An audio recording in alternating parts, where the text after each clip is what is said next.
in sports, they're often developed by their great rivalries. And in the state of South Dakota, no rivalry has lasted the test of time better than Warner versus Northwestern. Over 20 state championships, dominance the last 2 decades in Class B, bitter rivals separated by only 11 miles. A rivalry deep in tradition, passion, and volleyball talent, not only from the historic coaches that have manned the sidelines, but from the players. All-staters, Miss Volleyball, and college athletes have all cut their teeth in this game. Well, tonight, that rivalry continues. We'll get you ready for it, and we'll have it all on the First Serve Show presented by Adrenaline Volleyball.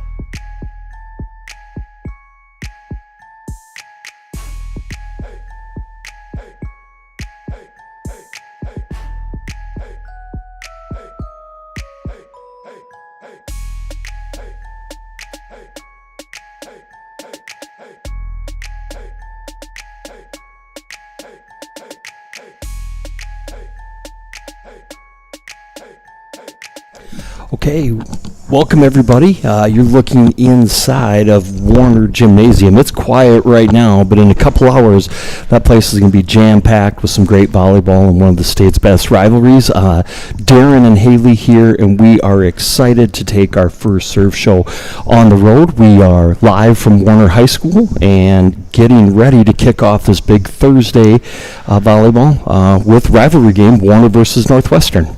Yeah, big game here tonight.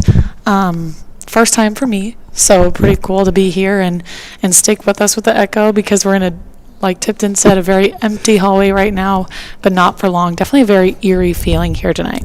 Yeah, right now with it quiet, but fans are going to start walking in.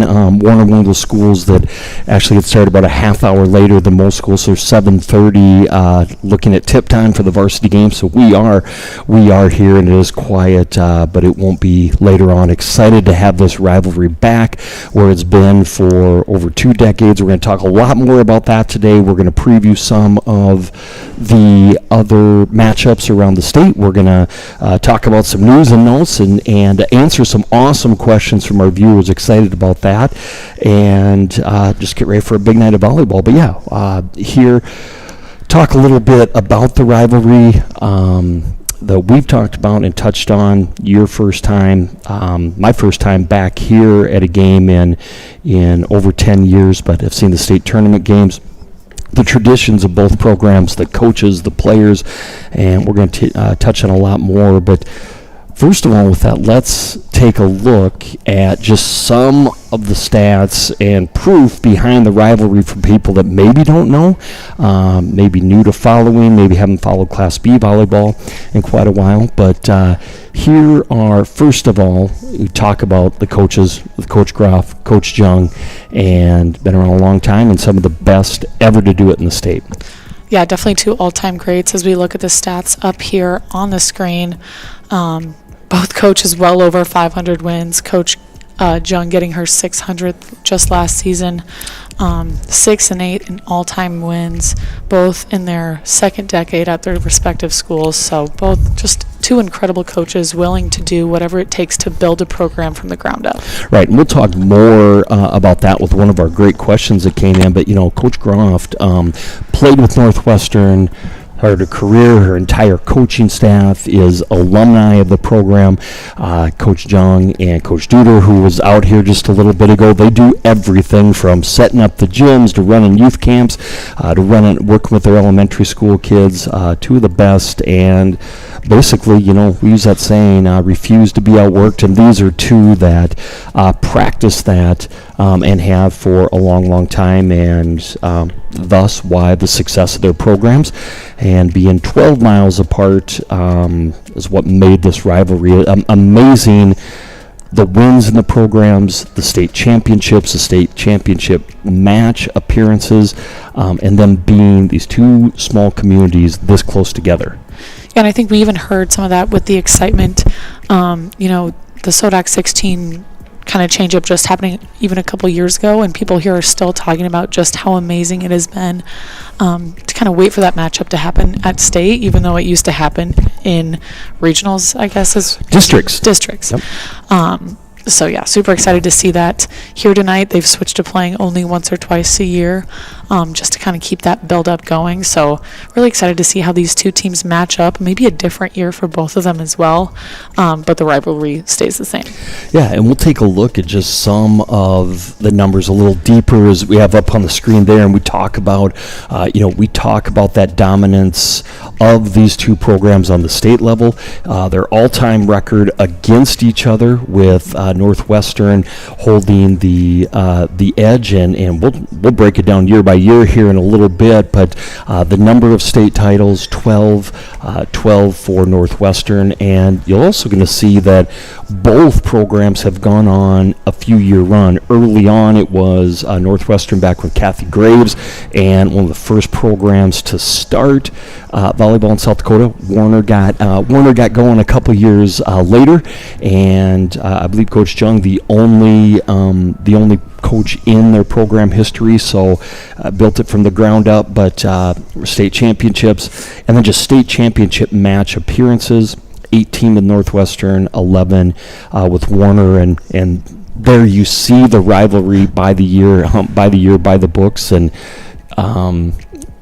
Haley, I know it's a little bit new for you with third year in South Dakota and following this, but I remember I lived up in Aberdeen, and what people don't realize until Sodak 16, these two teams are still just as good. A lot of times the state championship match was played in the district final.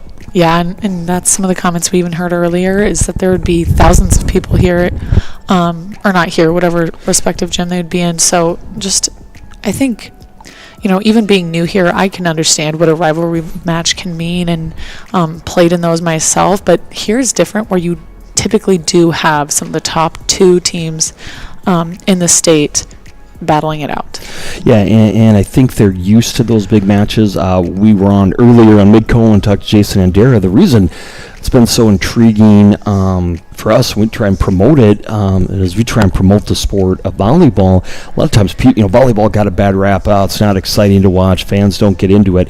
And I've told people for years, this is one of those rivalries where the match, it feels like a postseason basketball game where the entire community is involved. These are very knowledgeable fan bases. They're very passionate fan bases, which this game means something every year. And the sustained greatness of both programs, is pretty incredible, and that's why I call it the best rivalry in the state, regardless of sport, because of the simple matter of time that both teams have been at the top of their class. It's not a 1 or 2 year run, right? They have a great class, that class graduates, and then they're down for 5, 6, 7 years.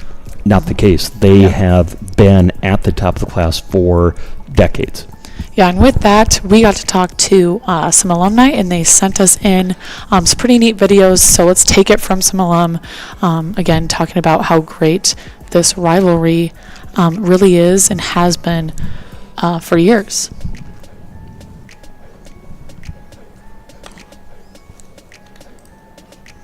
My name is Teresa Hardison. My maiden name is Teresa Swanhorst.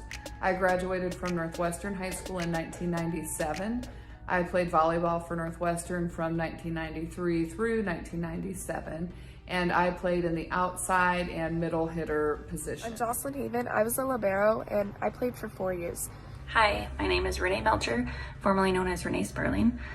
I was a graduating class of 2001. Hi, my name is Brianna Junghazi. I played setter for Warner from 2007 to 2010, and now I have been coaching for 5 or 6 years. Hi, this is Jessica Smith, formerly Halverson, played at Northwestern, middle hitter 1997 to 2000, back when it was still a winter sport. My name is Peyton Ellingson. I was a middle hitter for Warner, and I've been playing volleyball since the 3rd grade. Hi, my name is Laura Actioner, and I was a libero at Warner High School. I started playing volleyball in 3rd grade, and I am still currently playing volleyball at Northern State University. Hi, I'm Jackie Bendenagel, head coach for the Aberdeen Central Golden Eagles, and I was fortunate enough to be part of this Northwestern-Warner rivalry from 1998 to 2001 when I played outside hitter for the Wildcats. I can't think of another rivalry across the state where the top two teams in a class had to battle it out in the district championship year after year just for an opportunity to get to that state tournament. Fortunately now both of those teams have the opportunity to get to that tournament. A word that describes the rivalry is intense. Competitive and fast-paced. Intense, competitive, and energetic. Is intense. This rivalry is unique. Competitive, exciting, exhilarating, adrenaline pumping. Exhilarating, exciting, and emotional. To describe the rivalry for me, it was like a friendly battle. Competitive and intense. Every single memory that I have of playing the Warner Monarchs are competitive and intense. Every single match point we battled. It was such a battle to get and earn those points. The crowd felt it. Everybody was loud. The energy was intense. And it was just so fun and great. I don't have one specific memory. I just remember every game coming into it and being so excited to play. It was during my junior year that Warner had their first volleyball team. And when you put phenomenal competitive athletes with an excellent coach that they have in Carrie Jung, you get a competitive team. And they were good. Not good enough to beat us. We beat them both my junior and senior seasons. But nonetheless, they were good, which was, it was great that we beat them because on the basketball court, they had our number. So it was nice to get them back on the volleyball court and get some wins there. When I was in high school, we would play 4 to 5 times each season, and one of them was always in the district final. The best part would be the packed crowd. People were always excited to come watch us. My favorite match would be when we beat Northwestern in the 2007 district final after we had been down 2-0. Districts were nail biters. You knew you would be playing Warner, and we both were top ranked teams in the state. The atmosphere was electric. Both teams fighting to win and get the chance to move on to state. It was hard because only one of us would be able to move on. Thank goodness, all my years, we did. I think playing Northwestern, whether it was once or twice a year, I was always super excited for it because there was always so much energy in the crowd and so much energy at practice and from our whole team and from their team. It was just great all around. Getting to play Northwestern every year brought a lot of emotions for not only the team, but also the fans. You could just feel the energy in the air, and it was such an awesome environment to play in. I think that rivalry brought out the best athletes on both sides of the net. As an alumni of Northwestern, I feel so grateful to have had the opportunity to play in those rivalry games. As an alumni, I love getting to watch them. I live in Hillsborough, North Carolina, and I will still live stream the Warner Northwestern games. And my husband, who is not an athlete, doesn't get it. He'll walk in the room and say, "Oh good, more high school volleyball from South Dakota. Do you even know these girls?" I don't know the girls personally, but I know their parents. I went to school with some of them.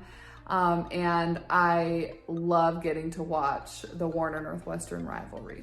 And I'll always be tuning in, and good luck tonight, and go Wildcats. Overall, that was the best experience. Those are the games that I will always remember. Best of luck to both teams this year.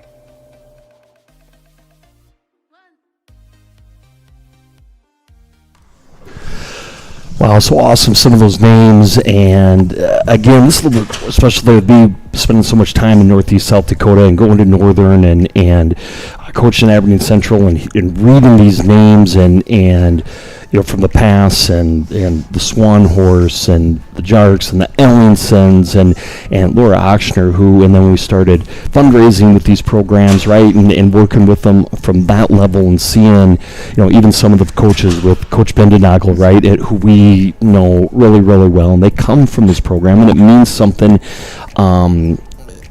you know, going all the way back and see them going on and doing successful things now. It like how a couple of them mentioned their record, win the rivalry, right? Like I mean, it is important, and I think it's so cool that as volleyball grows and becomes more popular and on a media standpoint, that more people start to know the names. Even last year and the last couple of years, with us following the great run that Northwestern's had now, right? And some of those names that did great things in multiple sports and then went on to college, and a couple Northern Wolves right now, with Ellenson and Ochsner that are playing and played big roles. So super cool, and it was neat just hearing the stories, and it takes you back to give you a little taste of what's been going on in this game for a long, long time. Yeah, and I think one thing that those videos really show us is not only how intense that rivalry really is, which I know was a key word that they all used quite a bit in their those little snippets, but it's a respected rivalry. So both teams really respecting not only the other players, but the other coaches, the other entire program. So I think that's what's really neat about this rivalry. You see someone like Jocelyn Haven, who with programs like the Future 50 is able to play with a lot of those Warner girls throughout the years. So I think that's just really cool from an athletics point of view, is being able to respect that other side of the net without letting that affect the play. Well, and I think, we talked to, it was a couple of generations ago, the whole rivalry thing. And I think, kids, young adults nowadays are so much better at it than adults, right? With it, like, hey, they see them at social events, they go to camps with them, they play against them, and at the end, you compete, you want to win, but it's not that bitterness of, I don't like that person. And we're going to see that later when we talk about, Ava Nielsen and Halverson for, Northwestern, and just how they congratulate each other when they do something, and they learn from each other's games. And it's, like you said, I think a great word, a respected rivalry, but make no bones about it, when they step on the court or they know they're playing each other, there's bragging rights on the line, right? And it's something they'll talk about for 20 more years. Yeah, exactly. Right? And I think you see that with alumni videos like this, is that all of them really do enjoy and then tune in again with years to come. Well, and one thing too, we'll get on before we go to our mailbox, just talking about this, and we've seen this more. We've been in these schools when we, fundraise, do our day job, as we like to say, right? But when you go in, these programs, and I think Chester is probably another one, where elementary kids will be the first ones in that gym tonight, right? There'll be second, third, fourth graders picturing themselves on that stage. They grow up wanting to be Northwestern and Warner volleyball players, and for a new generation, that doesn't happen in every school, and that's been going on here for a long time, and that's that continued success. Yeah, and I think why you see that in both the programs really here, and you talk about Chester in year-to-year success, there's no really dips in their success. They put up a great team every single year, so... But so thank you again for the alumni, and it was just great seeing some of those names, and maybe you have to be from Northeast South Dakota to appreciate some of them, but they've been playing great volleyball around here for a long time. So with that, Haley, why don't you get us to our next kind of your expertise here, the social media. Yes, so our social inbox, again, these are taken straight from our Instagram, so make sure you're following us on there. That's at adrenaline_volleyball, so you can partake in these. We'll either take them on our stories, say before one of these matches that we're doing our first live show at, or if you just DM us a question, we'll throw it up on here as well. So our first question today is going to be, how did you guys come up with all this amazing program, and how did it all start? I'm going to leave that to you. Well, first of all, I want to tell people, because we haven't talked about it too much, but Woolsey Weston Macy is a senior outside, and this kid is positive energy, contagious energy. So Macy, thank you. We're going to get you some gear, and it doesn't surprise me at all that she'd ask a question like this. But how did this all start? Well, this started with a free teen camp about 6-7 years ago from our fundraising company, and talking to coaches and seeing all these great athletes, and you all know how little I know about the sport, but I'm like, oh, they're really, really good. How come I haven't heard about a lot of these names? And it was just simply tweeting at the beginning, just names, and starting to go to matches of teams that we fundraised with, and just going there to show our support, right? And we just started the next year. the camp got a little bit bigger, and then we did a little more social media, and then we did a state tournament welcome party, I guess, for our teams, a few years ago. And we started getting more and more positive feedback from our coaches and more followers. And then, what was it? How long has it been? 3 years? 2.5? When did we bring? 2019. 2019, right?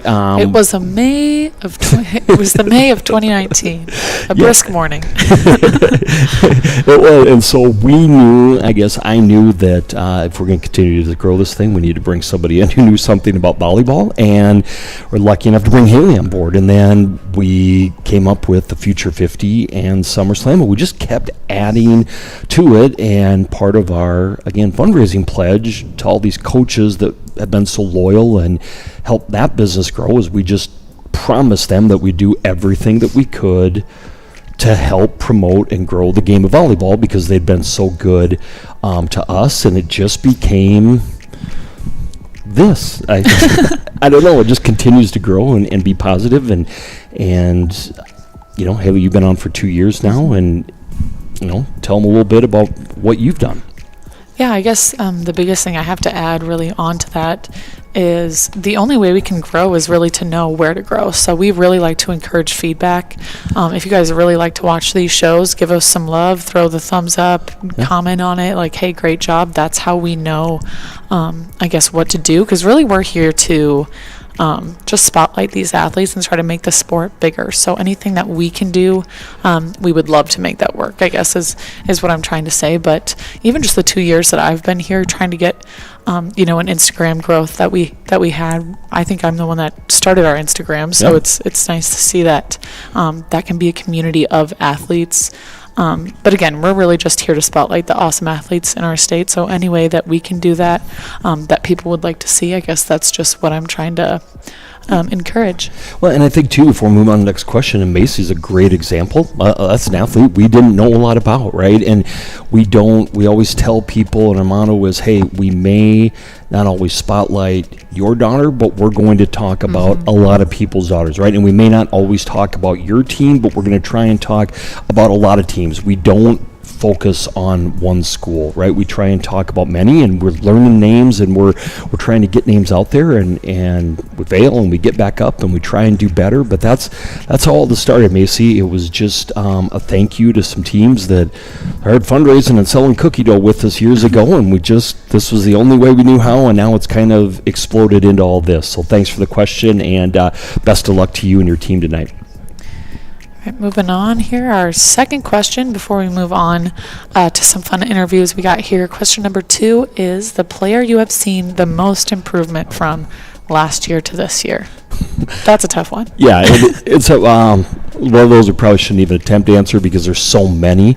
We're lucky that we get to see a lot of athletes in the summer, a lot of athletes playing club ball now in the spring. But a couple of mine, just real quick, because we saw them year to year even in club ball, but I want to talk about Brogan Beck. We'll touch on more. We really noticed a jump. She came to our camps before last summer, saw her in club, and she seemed like became so much more athletic and powerful this year. I think, opened a lot of eyes at O'Gorman. And then, one I've talked about, and the biggest thing is just because I've loved the improvement in her attitude, her growth in the game. But it's Kaylin Snoozy and Ava Props, and she's playing a little bit for Harrisburg right now. But those are just two that really jumped out. Again, I think we both can name 20, but why don't you give a couple names? Yeah, well, I think, you talk about a team like Woolsey Wessington who hasn't even made a SODAC 16, I believe, in the program, and players like Macy Luce and Avery, is that Avery DeVries? No, that's Platt Geddes. Yep. Again, names everywhere that are improving, but I think you could name almost every player on that Woolsey team really coming together to have such an explosive first part of their season.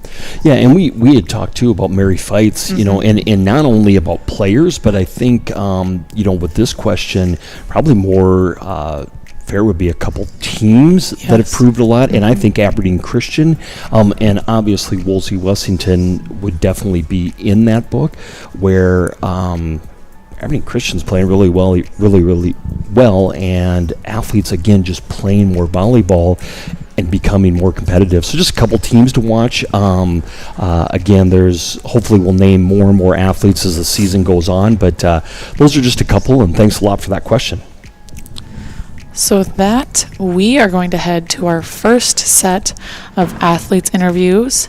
Here we got to talk to a couple Northwestern gals during the SummerSlam. Hi, I'm Ella Haven. I am a junior at Northwestern.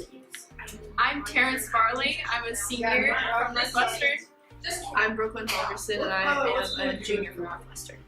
So how do you guys feel being back at the SummerSlam coming off of last year's in-state championship? Yeah! I think we're all pretty excited to defend our title and just go out and do the best we can.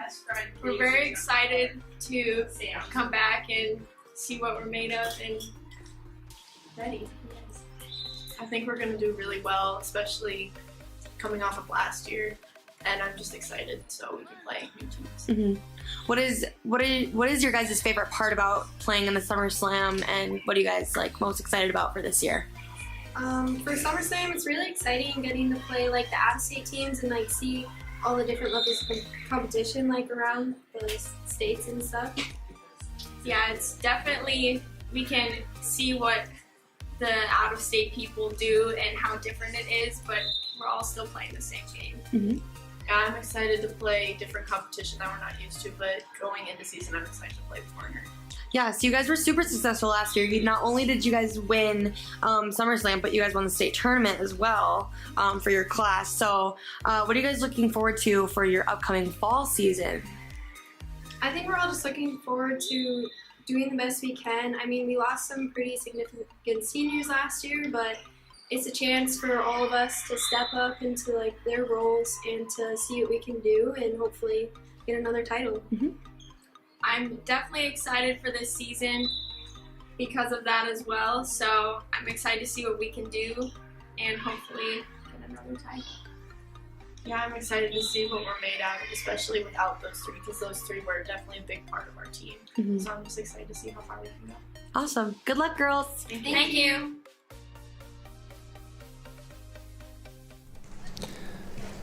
And we're back, so super cool, especially, with some of the stuff that we're doing, that we're able to talk to these girls, not only during the season, but before the season even starts, during the summer, and just kind of see their hopes and dreams for the season, I think is really cool. Well, and, we've talked about Halverson a little bit and growing and just being a gym rat, and her just passion and love for the game, and you hear that, and Haven stepping into a bigger role, and talked about her having off to such a good start, and other coaches have commented on that, especially at the Parkson tournament week and a half or so ago. And then Sparling, another one jumping in and assuming a bigger role in programs. Reloading, not rebuilding, and it's next lady up, and it's their turn now, and when we hear from Coach Grofton a little bit, the interview you did, they really like working with this team, and the attitude and the commitment and build in, and I think that shows. It shows when they played at SummerSlam, shows when they play together on the court, and that's just kind of their core leadership right there. And so thanks for them taking time to talk with us a month or so ago. Yeah, and I think that's when you can really tell, we talked about this before, is when a team isn't afraid of conflict, isn't afraid of, what's the word I'm thinking of? Challenges. No. They're not afraid to step up and try to find that next lady in line, like you said. So earlier props to Northwestern, as I know they have been kind of facing some of those health things recently, and even programs like Warner know that that next person up, that's what's best for the team. Yeah, and I think a trademark that Coach Croft has always talked to us about, they play a lot of girls every year, and they played a lot of girls last year and the year before that, and they're having those amazing runs. They don't put 6 on the court and ride with it. They get other girls' experience. Now, devil's advocate could say, well, you can do that because they're ahead. No, they play at critical times and get them reps in big matches, so when it's their chance to take a bigger step, it's not brand new to them, right? And now, developing different roles, but they're not afraid. And I also know in that gym, they're not afraid to work hard. And usually hard work and a good attitude pays dividends in the end. Yeah, and by the way, they play a lot of volleyball, and I'm sure we'll see that when we play this interview with Coach Groft, kicking off the season with 10 sets in one night straight through. I think she said they got home at 2 a.m. and then turned around and played another really, really tough match just a few days later. So a team that's, like I said, not afraid to work hard, not afraid of challenges, and I think it makes them better, especially in that November time. Yeah, absolutely. And we're going to hear from Coach here in just a second, but they, I think tough-mindedness, hard work, no excuses would all be staples of the Northwestern program. They're tough, hard-working kids, and I'm sure when they came up short against Woolsey Weston, they got up the next day and they worked on the things they had to work on. And when they got back from the Parkson tournament, they went right back to work, and it's just another day of playing volleyball. But I think you really touched on it. We're going to hear from Coach here, but they play a lot of volleyball. Amazing how some of the better teams have kids that play more than a couple months a year. Yeah, exactly. And with that, why don't we send that off to the legend herself, if you will, Coach Groft. All right, what's up, Adrenaline Volleyball? I am back here with Coach Groft of the Northwestern Wildcats. Coach, you guys are off to a 7-1 start. Obviously a big match tonight, but just talk a little bit about how the season has gone for you. You've had a couple really tight matches. Talk about what you've learned about your crew throughout the season. Yeah, it's been just a really roller coaster of a start for our kids. We graduated so many kids in the last 2 years. We graduated 6 seniors last year and 6 the year before, so losing 12 kids in 2 years, this is really a kind of a brand new crew of kids with a lot of responsibility on their shoulders. We've tried to, in the past, get them some experience out on the floor, but their roles have been really small. And so this year, having much expanded roles, it's been a learning curve for them as far as their responsibilities and things like that on the court.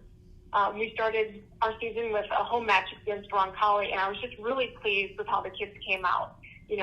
Those first 2 weeks of practice are always my favorite part of the season, just because everything's new and nobody's seen us yet, and it's just kind of one of my favorite parts. And you never know how the kids are going to react. You know what they look like in practice, but in a game, there's always something different, some sort of surprise or something. And I was just really pleased with how they came out against a really big Roncalli team. And after that, on Thursday, we went and played a triangular in Arlington against Woolsey Westington in Arlington. And we had lost to Woolsey Westington during team camp in the summer. And so we know how athletic they are and how many just really good athletes they have. And so we were expecting a close match with them. And so that match went 5. Then we turned around and played Arlington. That one went 5. We didn't get started until late. And so our bus pulled into Millette at 1:35 in the morning on Friday. And, we were beat.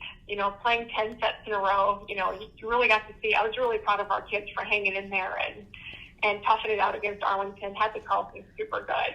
And so I thought our kids just did a really good job. And so didn't get much sleep. So Friday morning, I think my first order of business was talking to the ADs at Woolsey and Arlington and saying, okay, we're not doing this triangular business again because this is ridiculous. We got home at like 2 in the morning from after the bus got back. So practiced light on Friday and then left at 5:30 in the morning to go down to Parkston tournament. And I just thought, I have no idea what to expect out of these kids, and they just came out and they had a really close first match with McCook Central Montrose. Ended up winning the third one, 26-24. And we were just flat. We just came out flat, and that's exactly what I was worried about. And so I took our 2 leaders, Ella Haven and Brooklyn Halverson, and just talked about a couple of things and some changes I wanted to make in the lineup, and they were like super excited about what that could mean and what that would look like for us. And they came out the next 3 matches and just absolutely rolled. I was just so proud of them. and beat a really big tough Wagner team at the end of the day. So, at the end of the week, we were 6-1, and that was a pretty big tournament win for those kids. Last week was a much lighter week, which was great because we got some practice time. We played Langford here at home, and they returned a lot of experienced kids, and so we just had a nice, it was just we kind of really felt like all the progress we made on Saturday and in practice, Langford it was just really good to see them come out and just be super confident and really, really good with the lineup that we were working with. And so, we were super excited, and then went for our long weekend. I was actually down in Sioux City watching my daughters play the tournament, and I got a text from my niece, Max Stoltenberg, and she had broken her hand. And so we are back to the drawing board as far as our lineup and things like that. And so she had heard it in practice. She took a serve receive ball with her hands and kind of jammed up her thumb a little bit, and went into the doctor on Friday afternoon, and it was broken. So she's got a cast on her hand all the way up to her elbow. Will be a change, like you said, to your lineup moving forward. But you talk about all your young pieces and even some of the more experienced players being underclassmen still.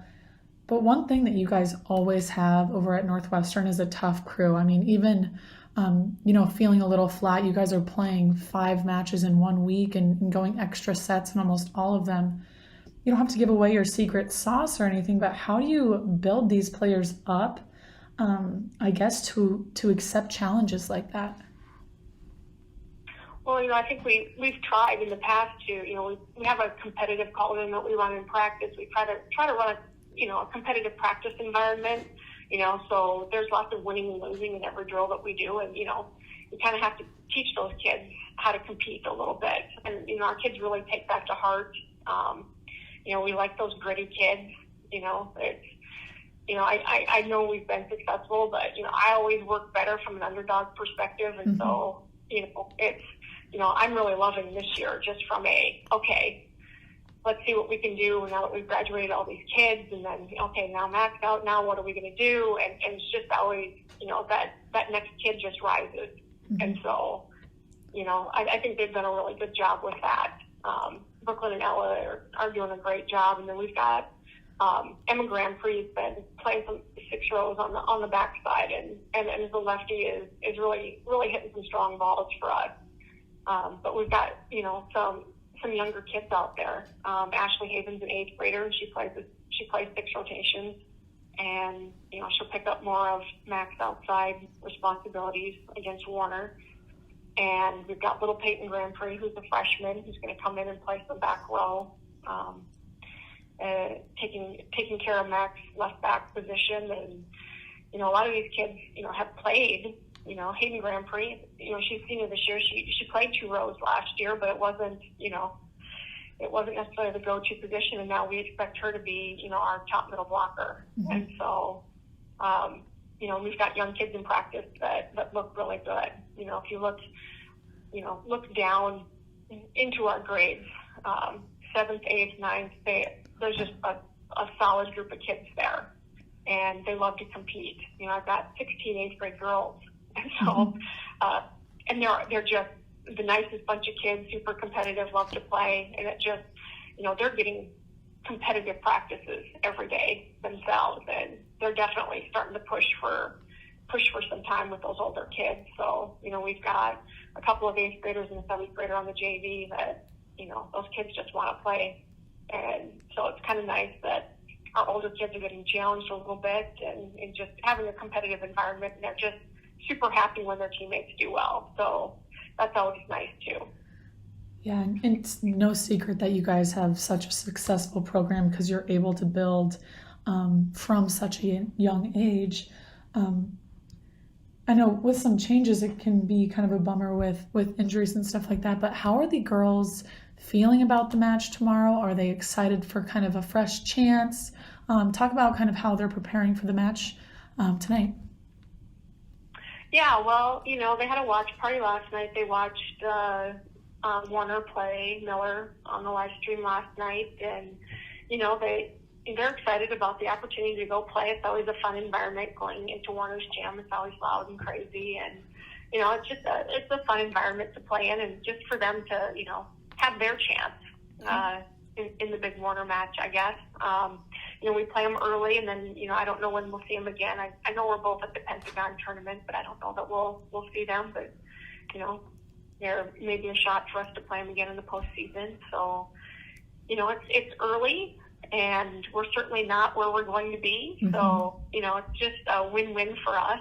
Warner always does a great job of exposing our weaknesses, and Terry Jung is just one of the best coaches there is, and I know that she's got a great game plan for how to attack us, and that's really going to expose some things for us that we can spend the next 2 months working on. And so that's probably one of the best things I like about this match is they really show us where we need to work and what we need to improve on. Awesome. Well, Coach, that's all we have time for today. Go get your girls ready. We're so excited to see this battle, because that's what it always is a true battle. So thanks again, and good luck. Hey, thanks a lot. Appreciate it. Okay. And we're back. Great interview with Coach Croft, and talking about her team, where they're at, and just one of the best. Yeah, I think, kind of like we talked about before, a coach in a program that isn't afraid to take new steps, put in new players at new positions. I know they're really trying to get the ball to Ella Haven right now. She's really on a hot streak and one of their leaders. So, just exciting to almost get to see changes throughout the match tonight in their lineup. Yeah, like you said, they're experimenting and still trying to come upon it. I'm guessing the break with a little more practice time, and this is probably, maybe as opposed to years in the past, they could probably use a little more, practice time just to mess around with their lineups and figure out exactly what they want to do. And I know tonight's important, but they'll use this, as crazy as to say, as just another match to get to their final goal. But it's fun when you go into the Northwestern gym, and just you see all the signs and the coaching points that Coach has on the walls, and there's a way to do it, and they're just fitting in some new, some new pieces, but their volleyball IQ, which comes from the top down, is extremely high. Yeah. And I just love, again, how we've touched on it a couple times, how she's talked about how she really likes working with this crew. Yeah, and I think, you talk about a successful program from the top down in both of these programs, and what both of these programs take from a match like tonight is to get better. This is not the end-all, be-all of their season, which I think is so cool that we're sitting here on, September 9th, and it's really just another learning point. Obviously it's our job to build it up and highlight it and tease it and stuff, but that's what's so cool about these two programs and these two coaches, is that to them, this is just another match, and they prepare for it and they learn from it. Yeah, the Northwestern bus driver walked in, and she's like, "Why are you guys excited?" And we're like, "What's the match?" She said, "I've done this a lot." So she's been here before, and she's not going to get her heart rate up, but we sure are excited, and it's just nice to have the teams have come in for the lower level matches. They marched in. The parents are bringing in the pregame meals. It's starting to feel a little bit more like there's some life in the gym, and great doing that. So with that, let's move on to something that we're going to call headlines from across the state, or are we going to Who's Hot? I'm sorry. SODAC headlines. Yep. So here's just a few of the things, that we've seen or will see from across the state, whether it be tonight, this week. Again, just a couple of headlines that we'd like to promote during this pregame show. Yeah, so we do the First Serve Live. It's not only to spotlight the match that obviously we're at, but it's a way to kick off the night in volleyball. And what better way to do that than to talk about the major talking point in South Dakota volleyball? Cinderella is back in action. Number one, Wolsey Wessington hosting, I believe, Hitchcock Tulare. First time since they defeated Warner, I believe, 9 days ago. And that's a new title for them, number one ranked Wolsey Wessington. Yeah, so cool. Just the the craziness, and I know we talked on our way up, is just who the heck, like, how are we going to pick a favorite for the state tournament this year? And I think, even off that last point, these teams will continue to grow and continue to get better throughout the whole season. And by the way, Hitchcock-Tulare is a pretty solid team as well. Yeah, and they were kind of that story a little bit more last year, right? That first state tournament, the community buzz, and we drove by Cinderella's Palace on the way up here tonight on 281, and they're enjoying it and have a great attitude, and they should. But now, after having that break and thinking about things and listening to us talk about them and Midco talk about them and the sports writers talking about them, now see how they come out and perform after that long break. But the coolest story thus far in this early season is back in action after a 9-day break, so we'll see how, sounds weird to say it, but number one, Wolsey Wessington handles Hitchcock-Tulare and Caitlin Schroeder. So with that, moving just straight down the paint splatter, I guess, if you will, as the Big East Conference Tournament gets rolling this week. And so just talk about, I guess, a couple of those teams that have caught our eye this season. And is it unique to have a conference tournament this early in the season? I'm not a native of Sodac. So. Well, so they do, and I'm new. We've talked. I love conference tournaments, and I wish every conference would have a tournament at some point. I know a couple more have them more like mid-season, second, third, but these guys have always had it at this time, and it's a great measuring stick. What I think would be hard is the seeding this early in the year, and I'm not exactly sure, but Chester, we have Chester, and Parker last year with a strong year, rebuilding a little bit, but Garrettson, who we've talked about, and then you have to look at McCook Central Montrose, another team, and then Baltic, for sure. So interesting to see what goes on with that. But I think last year there were 4 state tournament teams out of the Big East between Class A and Class B, and we're excited to see how the next round of matchups go, and then that'll wrap up on Saturday night. Gotcha. So kind of cool to see so early in the season, especially just different kinds of rivalries, different kinds of tests throughout these teams, and someone at the end of the day will take home a big old trophy for it. So I guess we'll see how that plays out this weekend. Yeah, in the next headline, moving on, hey, what about us? And a couple teams that are off to solid starts and nobody's really talking about, right? And interesting matchup, Coleman-Egan state tournament last year. Again, one of those teams, I believe, first time in school history, graduated the snow class. But when we talked to Jean O'Hara from Chester, she said they are not rebuilding, they're reloading. Interesting matchup going against an undefeated Hamlin team that we have ranked in our power poll. Yeah, who was also at a state tournament last year too. So just both very solid teams, and again, teams that we haven't talked a ton about. I know Coleman-Egan graduated quite a few seniors last year after their state tournament run. Hamlin, again, maybe replacing a few pieces, but still have Abraham, who was one of their big arms last year. Well, and looking, as we look and sometimes ask, we do our power poll, it's not always on record. It's strength of schedule, who you're playing, are they playing well? And these are two teams that are playing well and could make a jump. And there are also teams that have given other schools fits, no matter what the record is. So interesting to see who comes out. That's one of those quality wins that people talk about when we get to postseason play. And, it's a good measuring stick game for both of these teams. And just one more step to maybe them getting a little more respect on the state level. Next up, we're going to test your knowledge on logos here. We have the Momentum Day in Arlington. Dubrook, I'm just going to go for it here. Dubrook, Warner, Elton Lake, Benton. We got Burke, Arlington, and Fulton. That's a pretty solid crew of teams we got up in Arlington. Well, so this is going to be Saturday, and so they're playing in the Arlington tournament on Saturday. Arlington already hosted that triangular that we talked about with Wolsey Wessington and Northwestern. I'm going to be there on Saturday, so I hope this one doesn't get over at 11:30 at night, but it should be a great, whoever can come out of there with a 3, I believe they're playing 3 matches. Carrie told us a little bit ago, but 3 or 4.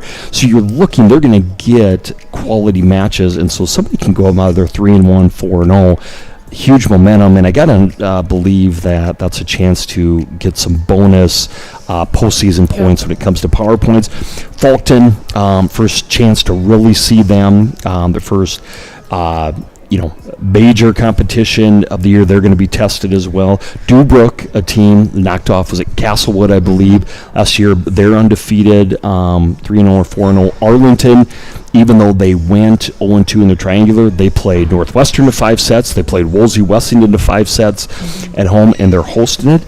And then Elkton Lake Benton, a team that we think is improved, is better. So no easy matches. That it's just going to be interesting to see who can play consistently well all day on Saturday in Arlington. Yeah, and I think you got to look at some of the athletes too that we have at this tournament. And Hadley Carlson with Arlington, we have been so impressed with this year. Izzy Asoff and a lot of the Fuckton Trojans who have been just so competitive the last couple years. And then this Warner crew, that we're going to talk at length about today. Just a lot of not just individual talent, but team talent in Arlington. Well, and learning about a team like Dubrook, who we don't know a lot about, but obviously is talented, and they had a stat stuffer last week, and so watching them, and then Burke, who lost a winner, but was in the match, right? Do they pick up a quality win? Because these are quality opponents, and this, when people ask us kind of how we rank teams, sort teams, this is it. How do they play against solid opponents? And even if it's maybe a loss, do they take a team to 3 sets, which will be the case on Saturday because it's a tournament, or do they get swept? Are they in the match? Do they have a chance to win the match, or is it a big gap, right? And so it's proving day, and that's why I called it Momentum Day in Arlington. So excited just to see a lot of the athletes, a lot of the coaches work with most of those programs, and so we know a lot of them, and that'll be just a good day of volleyball. And Arlington is one of those programs, those cornerstone programs, I guess, in Class B, and that's just a tradition that those teams go to every single year. So backpacking off of that logo bingo, we have Who's Hot here in Sodak Volleyball. Why don't we start off again with that Woolsey-Wessington team that we spoke on earlier. Again, new number 1 in Class B. Yeah, the number 1 team, undefeated. They're coming off 9 days off, and so they've had time to sit, think, practice, improve, and they're back in action tonight. But the best story and one of the hottest teams in South Dakota volleyball. And I think really cool that they're able to kind of cherish that win. A lot of programs would have to turn around and play really soon after that. So pretty sweet for that program to really, like I said, cherish that. So happy for them. But next up, we have undefeated in Class A and AA, the Sioux Falls Christian Chargers. And I know they were part of our Sodak prep preview special. We got to talk to Coach quite a bit. They've just been rolling along here. Yeah, and we were very impressed. I mean, we knew how solid of a lineup they had, how good this team is, but going into the Huron tournament 2 weekends ago, and going 4-0 there, not dropping a set against all AA opponents was impressive. Played conference rival Madison. They dropped their first set of the night, but the sets they won were extremely impressive. Good team and very offensive-minded team, and they're just doing what we kind of thought they would do. Yeah, I think that, kind of the difference in Sioux Falls Christian this year is they may not be as veteran as they're used to. Again, with that brand new setter and still some young-ish pieces, but they still have a pretty solid, returning trio? Yeah.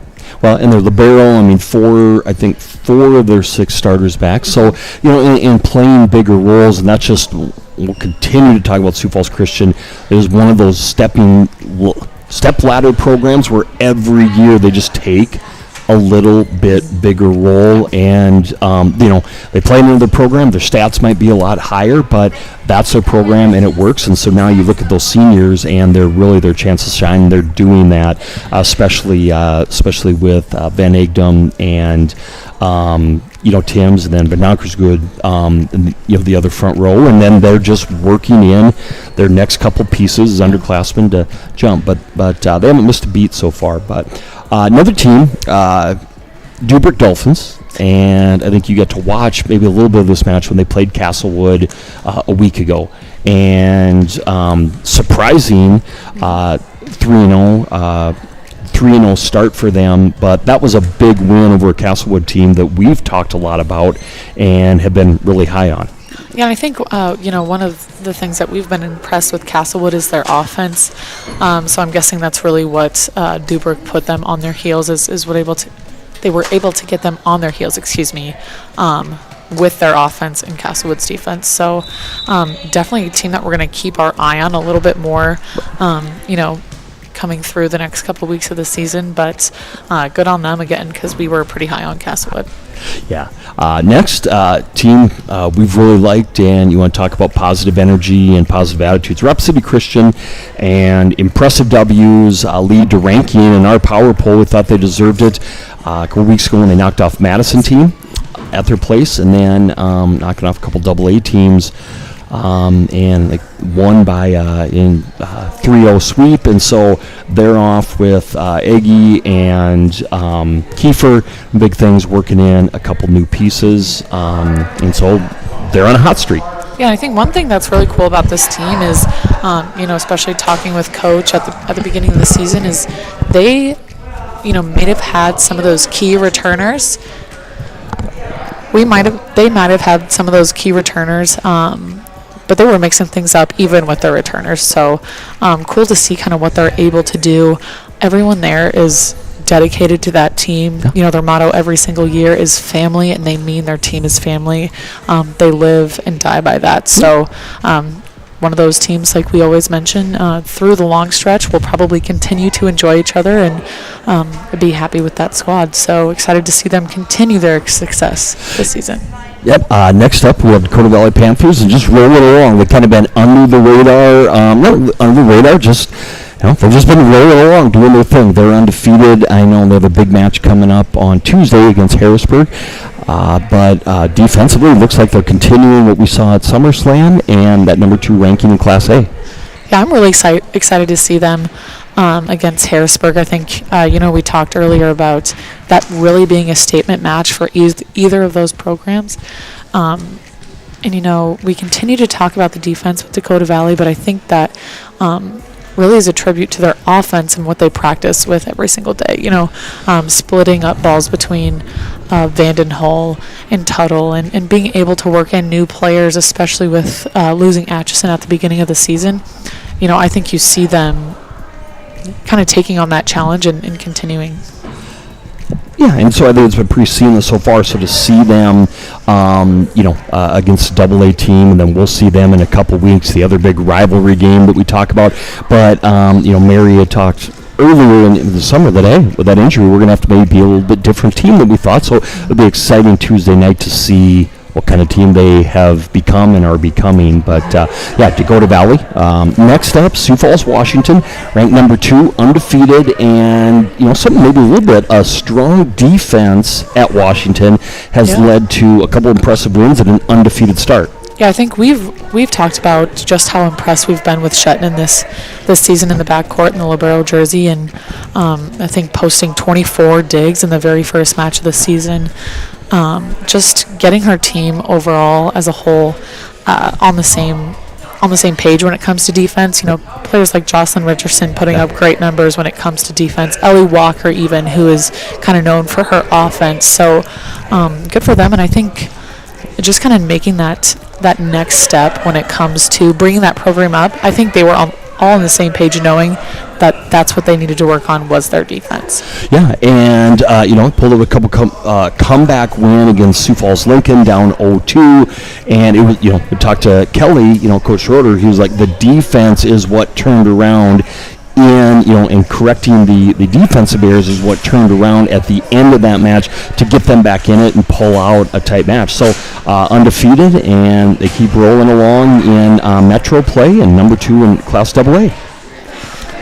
And speaking of AA, that brings us to our very last point, which is O'Gorman, who has continued their win streak this season. Yeah, and number one, and haven't played a ton of matches yet, and had a long break, and but they are number one. That win streak from last year, the undefeated season continues. A new look, and excited to see them more, but they're just handling their business so far. Yeah, I think that's a great way to put it. Snuck in to watch their Brandon Valley game or match earlier this season, and that's just what they were doing, is just do what works for them. A team like Brandon Valley that has such a spread out offense, and they can do so many different things at different times. I was really impressed with just the way that O'Gorman handled themselves. If one thing wasn't working, they started doing something else, and so I think we'll continue to see them be a strong force in AA. Yep, absolutely. So that's just 7 of our teams, I guess, at who's hot on the state level. Still quite a few undefeated teams left really early in the season, and we talked about some of the shuffling that we think will happen this week. A lot of teams took the long weekend, having a lot of matches, and things really ramping up going into this weekend and then even next week. So that's who's hot. If you can hear some of the commotion in the background, that's great. People are starting to show up, and they're getting ready for the C matches. Warm-ups are just happening in the gym. Excited to get a little volleyball there, and it's nice to hear that buzz. We've talked about how cool it's been to have fans back in the stands, and just nice to hear that. Feel that buzz and that environment around the school as people come in, and people here. Everybody knows each other, right? And this is kind of a fall rite of passage. So a lot of people getting reacquainted, and it's just starting to feel a little bit more like game time. Yeah, we definitely look like the newbies here, I think. I don't know if it's the camera, the huge computer, the studio light pointing at us, but definitely cool just to be a part of this. Like I said, one of the biggest matches in the state, one of the most, talked about matches in the state of volleyball. So with that, do we want to dive into this rivalry tonight? Yeah, I think let's jump in and let's talk about the actual teams tonight, right? And no more about the tradition, no more about. Let's talk about tonight's matchup. And the media poll is number 2 versus number 3. Our poll is number 3 versus number 4. No matter what it is, here's what we're looking at for possible lineups, and highlighted a couple of names on there, but. Haley, go ahead and first, because you had a chance to talk with Coach Groff, talk about the lineup possibilities for Northwestern. Yeah, so first off, I know we have 7 on the Warner side, 6 just on the Northwestern side. That is due to like you heard from Coach Croft, an injury with Max Stoltenberg. They're still working some things in, so see how that kind of mixes up their lineup a little bit. But Ella Haven, like we've talked about, she hasn't been a true middle maybe the whole season. They're just trying to move her around and get her the most quality swings that she can. So she will definitely be a force to be reckoned with here tonight. And then Hayden Grand Prix, we have another one of those sister duos with Emma, who's been a family in Northwestern playing volleyball for a while here now. Both attackers that take a good amount of swings as well. And then Brooklyn Halverson, setter, that we've continued to talk about throughout the years. One of those names I think that we could have thrown in for most improved just when it comes to leadership. This season they lose a couple really token seniors, so she's really had to step up this year, her and Ella, just to kind of take the reins on that end of things. So Brooklyn is just, she is assuming the game. Coach has talked repeatedly about how hard she works. She'll do anything that's asked of her, and going to have a big night controlling that offense, moving the ball around against a stingy Warner defense. Yeah. Yes, and I think that'll be a true test for her, setting-wise. How do we move, some of those key attackers that have a lot of experience around to be able to score, and to honestly probably have to take multiple swings against, like you said, a scrappy team like Warner. But rounding out our Northwestern athletes here, we have Taryn Sparling, who we talked to earlier during that interview, and then Ashley Haven, who sister of Jocelyn Haven. Yeah. That's one of the cool things about Northwestern is kind of that sisterhood, and those sisters graduating and moving up each and every year, but just an 8th grader who's been asked to step up this season. They go ahead. Not yet. I haven't seen them back. So again, Ashley being one of those underclassmen asked to step up during the season.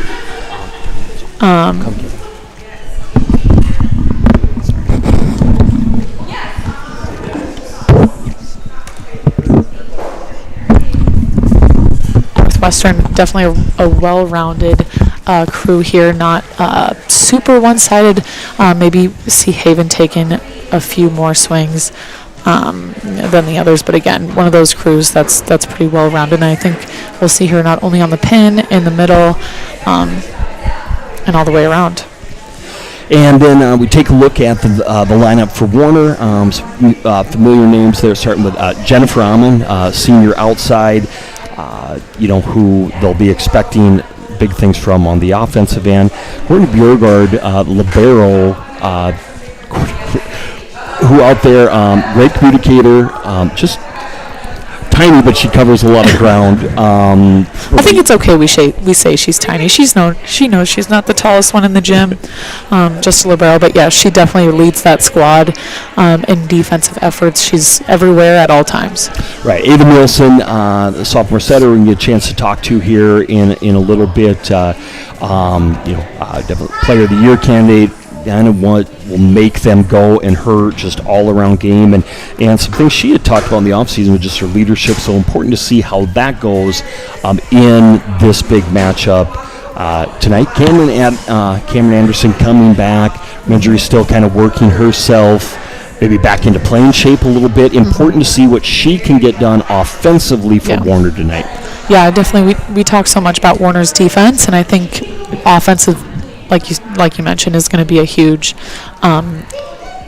focus of theirs tonight, and I think a lot of that has to do with Cameron Anderson, and then who we have next here is Kyra Markison, who takes a really good amount of swings as well. Yeah, and we'll talk and we'll touch on this again with Warner. We think the defense is probably always going to be there. It's going to be their offense and scoring points that is going to come up huge in big games like tonight. They expect tonight, and so here Markinson, junior outside, and then one of the twins, Lauren Markison, another outside that'll get some play for Warner tonight. Mm-hmm. Really hard to tell those two apart. I just know that Kyra's number 5 and Lauren's number 9, so it'd be fun if they could work some twin trickery in there. But our last athlete here is Peyton Fisher, someone who kind of is a do-all player for Warner. I know she spent her time setting. She definitely plays a lot of defense. She takes some good swings, so she's one of their. I put her as a pin, but she's kind of a utility. Yeah, and Peyton, you just talk about the ultimate team player, and we've talked about that in the past. We're going to be able to talk with her, in a little bit, and just her senior year, and really that senior leader for Warner, and the captain-ish, if you will, who's been around, and we talk about the history of the series. You've seen it actually. I believe the last player. Last varsity player to be on the court when Warner last defeated Northwestern state title game back in her freshman year. So she's getting old just like the rest of us. That's one thing about Warner, and as we look, at the lineup, they're very sophomore, junior heavy, especially when it comes to contacts of the ball, if you will. So I think kind of a young matchup that we have here between these two teams, more so than it has been in the past. Yeah, and I think Warner there, we've said it now for a long time, they're young, but they're experienced, right? All these girls were in the lineup, were getting reps last year, and they're working in, a couple other things, and Coach talked about that. We'll get to talk with Carrie in a little bit, and so she, they're experimenting and trying to figure out their lineup because they have some underclassmen that they're still working in, even though a lot of them have been on the varsity roster now for a couple years. So won't you be able to, if you zoom in, is the camera working in the gym as they go through? I think they're going through warm-ups a little bit, and talk about that C game getting going. What's just a couple of your key points? Who are you looking at, kind of put you on the spot? Maybe one person who you're expecting or maybe needs to have a big game for each team. Well, I think, for Warner, I'm going to really look to Kyra Markison as to be the kill leader and to be able to pull out some of those points. And, I know we talk so much about Warner's defense, but hey, Northwestern's defense is pretty darn solid as well. So I think she's going to have to take a good amount of swings and find a way to score. So I'll be looking at Kyra Markison. What about you? Yeah, I think I'm going to watch Bjorgard at that libero position and just her communication. She get rattled. Does she keep that defense to be where we talked about in the preseason, where at times maybe against Wolsey Wessington, they let a couple balls communication-wise hit the ground that maybe cost them. And so what kind of, and that's not on her, but just that communication in the back row and kind of being that captain for the Warner defense. Yeah, and I think on the Northwestern side, we're going to see kind of the same thing from Brooklyn Halverson. We're going to see her, I think, try to give that spark to her offense and defensive players. Sometimes as a setter, you have to say, to your defense, hey, get me the ball. And I think, in her junior year, she has built up the confidence to be able to do that. So I'm excited to see her kind of utilize, more of that leadership here tonight. Yeah, Halverson for me as well, and just her continuing play and that leadership. Exactly what you talked about. Ashley Haven, when the 8th grader coming into this rivalry and playing more and just seeing how she does on the bigger stage. She's been around the game, around these programs her entire life, right? But just watching what she adds, maybe getting a couple more rotations than she normally, would have with the injury in their regular lineup. So just a couple names to watch, and then maybe somebody we're not talking about. Somebody that we're not talking about coming up big is usually tends to be the key in some matches like this. Yeah, for sure. So why don't we actually take that? Do you want to take a few minutes and just watch some highlights let's kick it off with the Warner Monarchs, and then we'll head over to Northwestern.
All right, and we're back with the woman, the myth, the legend herself, Coach Jung. Welcome to our first serve show. Hopefully this is kind of getting you pumped up for tonight. Oh yeah, it's good atmosphere right now, and C team starting, so a lot of people coming in, so it'll be a good night. Yeah, so why don't you kind of just give us a little insight of what your team's looking at or looking like right now. I know we talked to Coach Groff earlier, and she just kind of gave us an outline of their season and what you've learned really so far. Well, we've been trying to find the right group to work together, and so we've gone through a lot of lineups, but they work hard every day. We're just really trying to pick up our consistency and trying to eliminate some unforced errors that we tend to have. So just trying to get a lot of experience, so if someone's not playing well, someone else can step in and pick up the slack. Yeah. Talk about a little bit after the Wolsey Wesleyan loss, right? And what was the attitude like? What was practice like? Did they get right back at it? Were they shell-shocked a little bit? How did they handle it? Oh, they handled it well. I mean, you know, we knew coming in that losing Kendall Anderson for the season was going to be a little bit tough on them. She could play outside or middle, and she was an all-conference player for us last year. And so her going down late in the summer with a knee injury really affected some of them. So I was really proud how we started our season, and that was probably a good loss for us because we realized we got a lot to work on, and I think the kids saw it then that we have a lot to work on. Right. Talk about things that, you know, we talked about Ava a lot, her recruitment. What are some of the things that she just allows you guys to do both offensively and defensively? Well, she's just so smart. Ava just knows where the holes are. She knows what hitter she should go to in different situations, and she is just a competitor. And no matter how she's playing, she is playing to score every play, and she doesn't like back off because she's scared. So it's good to have her as a leader, and because the kids follow her lead and they see that's how they should play as well. One more thing, turning back to Haley, that you know, we're going to talk to Peyton a little bit, and you just know we've thought of her entire career from seems to be that ultimate teammate, right? And accepting new roles, and is she in a more of a leadership position this year as a senior? Well, Peyton was a captain last year, and she is again, and she's the same way. She comes to practice every day, playing hard, and I've asked her to do so many different things, and never once has she had an attitude about it. She's just, it's so easy to coach, and I just love having her on the team. And she knows it's her last year here, and so she's wants to go out, just giving everything she's got. And I'm sorry. No, I just, you know, you talk about players like Peyton Fisher doing multiple things, and even, you know, before we got started, players that play a little bit of outside, a little bit of middle. Do you train them to play multiple positions? Is that, you know, something that you talk to them before, like, hey, we might need you to swing a couple different places? Or I guess what's that dynamic like?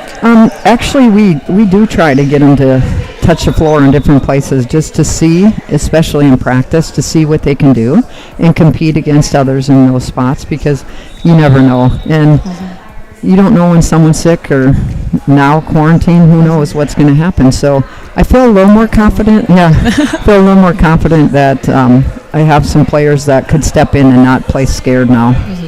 Yeah, and I don't want to make you give away your secret sauce, but all that we talk about, you know, when we talk about Warner, is your defense. How do you get all the girls on the same page when it comes to, you know, that defensive mindset? Because it's not even, you know, the prettiest defense in the entire world the whole time. It's just up. How do you get them so scrappy? I just think sometimes it comes from within them. They know they're not very big. Like, we're not a tall team, and, you know, our setters are our biggest player out on the court, and they just know that if we don't play defense and get after it, we're going to lose a lot of rallies. So I think they know that. And some of them just have that quickness this year. We have some kids that just really quick. Will you talk a little bit about Courtney Biergard? I know she's been in the libero jersey for much of the season, and we've loved her attitude and scrappiness, but how was her attitude, I believe, just a sophomore this year? She's starting to get a lot more confidence, so we're really liking that. And you can tell when she's not sure of herself, she hesitates. And so I've really been working with her, trying to just get her communication up. And it's fun when she's talking. Mm-hmm. You can just see it on her face how much fun she's having out there. She knows, like, she's not going to be a hitter. Like, her size is kind of limiting her. But just a great kid to have in practice. What are some things tonight, not because it's Northwestern, but because it's a big match, what are some things that you guys need to do well to control your game? Well, first off, we have to play that first ball better than we have in some situations. So we're working on the serve receive and trying to improve that. And we know it's going to be a tough serve tonight. And we just have to eliminate some of our unforced errors. We're just inconsistent with that way too much yet. And so we're really trying to bring those down. You've been through more than a couple of these battles, right? And what does it come down to when you know it's two well-coached teams, two teams that probably aren't going to give a lot of points away? What will a lot of these matches come down to such a slim margin for victory? It just is who can finish plays, usually, or who can win the long rally and get the momentum at the right times. And lastly, just to, I guess, piggyback on that, because is that something this team is doing well? You know, if they get in a slump, are you pulling yourselves out of it? Is that something they still need to work on, or? We definitely need to work on that. But against Miller, we had a decent lead in the first set and let them tie it up. And I felt like set 2 and 3, we were better with that. But we definitely need to work on that, just getting ourselves out of a slump. And is that something where is that team thing? Is that an Ava stepping up? Is it Peyton? Where does that come from? I'm not really sure if I knew I would fix it. We just sometimes go in spurts where we have like 5 hitting errors in a row where we're just throwing them right in the net or way out of bounds, and I don't know, like we try to do drills for it to eliminate that or put pressure on them to eliminate that. So, but against Miller, I did feel like that was better. And Miller is a very good club, you know, and they had some good girls for attacking. They were just really swinging hard, and I felt like we were able to get out of the ruts a little bit quicker there. Do you think it maybe comes from being more of an undersized team? You know, you get players who are like 5'5", 5'6", trying to maybe do too much. I'm not trying to diagnose your team here, but... Right, I agree, and we did talk about in situations we need to play smarter and not hit harder, hit smarter, and I thought they did that against Miller. And I was really happy with, you know, coming into this game to see that we had made progress in that area, because we're not super big. And you're right, like Lauren's only like 5'6" or 5'7", and she has a lot to do out there. And I think sometimes they put too much pressure on themselves to get the hard kill instead of finding a hole.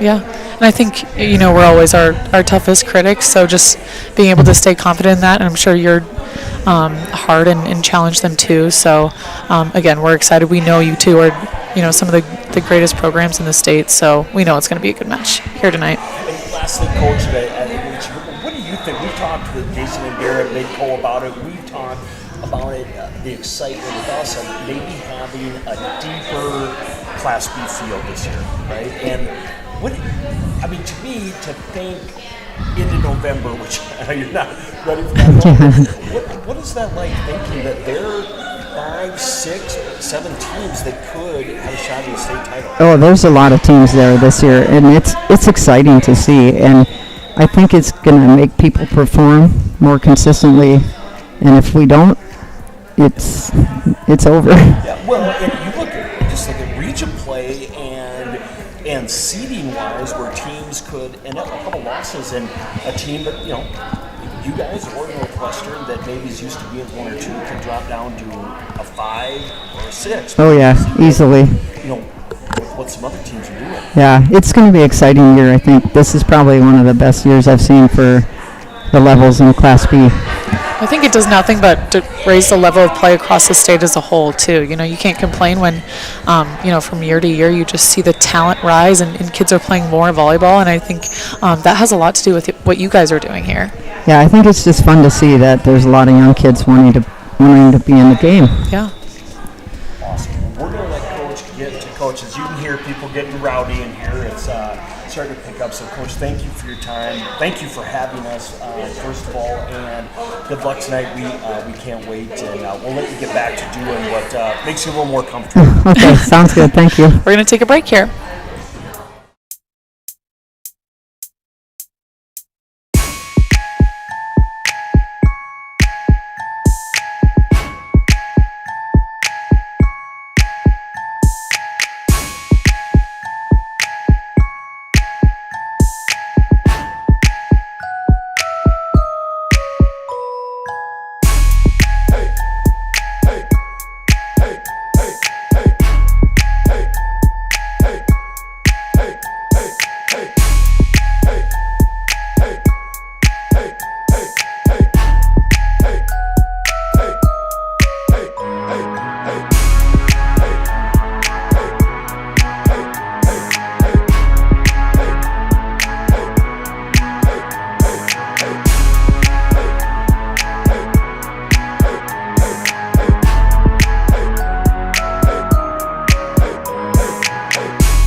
All right, hey everybody, welcome back to our First Serve live show. As you can hear, people are starting to file through. Warner, we apologize, we had some mic difficulties, but Coach Jung just leaving, and always great to talk to her. But I'm excited, just like every awesome pregame show needs. We have a guest speaker, and I am joined by Dave Vilhauer of SD Sports Scene. Yes. Hey, Tip. Great to see you, buddy. Hey, good to see you, too. So I know Haley will have to cut us off after this because we can talk Northeast South Dakota sports absolutely forever. And you, how many years? I saw it. How many years now in the sports? Yeah. Well, this is actually my 41st year of the media. Going into my 42nd year, actually, probably about next month will be the start of the 42nd year. So I was at the newspaper for about 36, and radio for about 4.5, and now I have started a sports website called SD Sports Scene. Started that up about 6 months ago, and we're hitting it hard. Well, and read all your stuff and see your updates constantly on game nights in volleyball. You do a great job. I saw you Golden Eagle stuff on football on Friday nights. So just talk a little bit. So talk a little bit about what SD Sports Scene is. Well, SD Sports Scene is a website devoted to sports in Northeast South Dakota, predominantly high school. We do cover some northern PC wings, but it's a high school first site, and so we cover about 24 high schools. And I hired John Davis as a freelance photographer, best in the business. I worked with him forever at the paper. His photos are just killer. So he posts photo galleries, and people can go on and purchase photos off the site. And so, and we have content posted 6 o'clock in the morning, pretty much every day. And just trying to fill a void, and a variety of stories, feature stories, box scores, you name it, we try and have it. Yeah, and you and I go, way too far back. Right away. But I call you, everybody likes to throw the term goat out, but I think you are the goat of sports in Northeast South Dakota because you've seen it all, you've covered it all, you've been around a lot.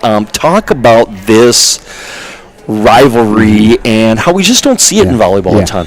Well, first of all, I think you're way too kind by calling me that, so I appreciate that. But this rivalry is just something special, and it just keeps going. It doesn't die out. And, of course, you've got the proximity. The kids know each other so well. I mean, same communities for the most part. And what really makes it fun is that it's a competitive rivalry. It's not super lopsided and all of that. And you know that both teams are going to be very fundamentally sound. They're always going to have good kids.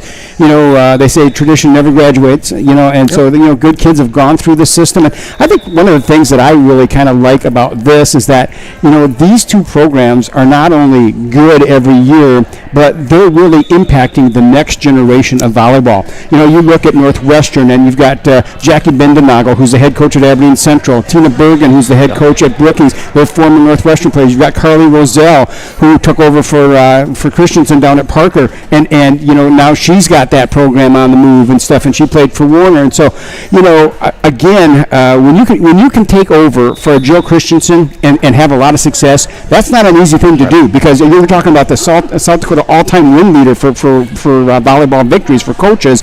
And so, so that's what's really neat about these two programs, is that they're not only good for Northeast South Dakota, but they're good for other parts of South Dakota too, when these players go on and develop and they start instructing the next generation of players.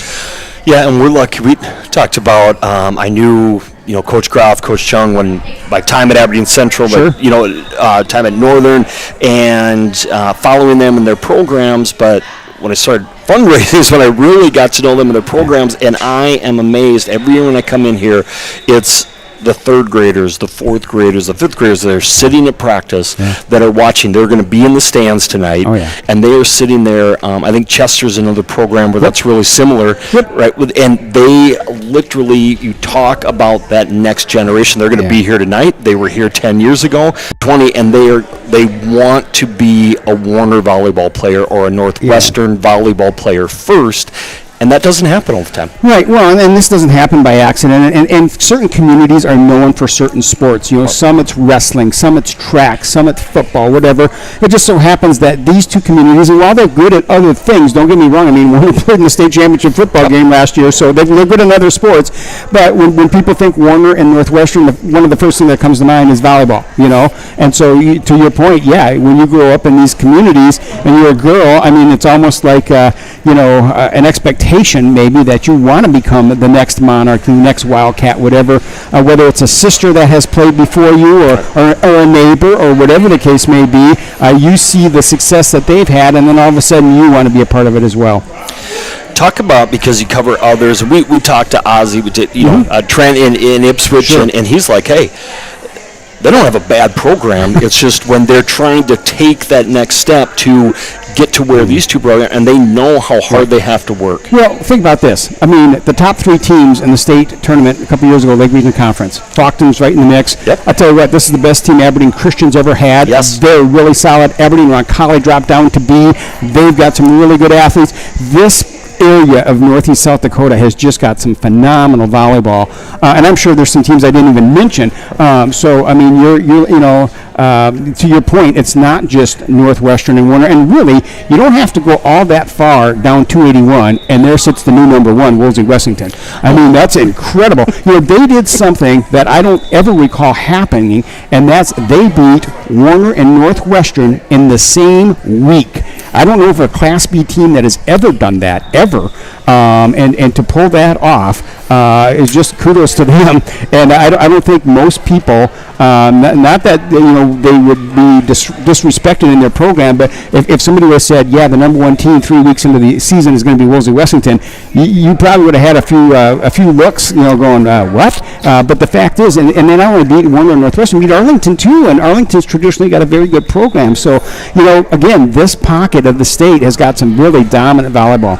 Yeah, and we talk about, Faulkton, and what Mallory is kind of down there, and it started before, but a good run. But now the expectations of folks at state tournament every year, where a few years ago that was their first time in school history, right? Right. And so watching them, and we talked to, like we said, we talked to Trent, and now Doug Duncan, who was a long time part of this rivalry, and Nora's assistant forever, and an amazing coach is at Ipswich, and Osborne's like, hey, don't reinvent the wheel, like let's steal from all of them and figure out how to beat them. And Trent just won his 200th match here about 2 weeks ago, and so I mean, obviously he knows what's going on, and they've had some great players through the years, and so I mean, this whole conference is just, it seems like everybody's got a good player or two, but in volleyball it takes more than one or two. You got to have a whole team, and these communities aren't that big, and the fact that they have good players at every position almost every year, and again, a lot of it goes back to stability in the coaching ranks. I remember,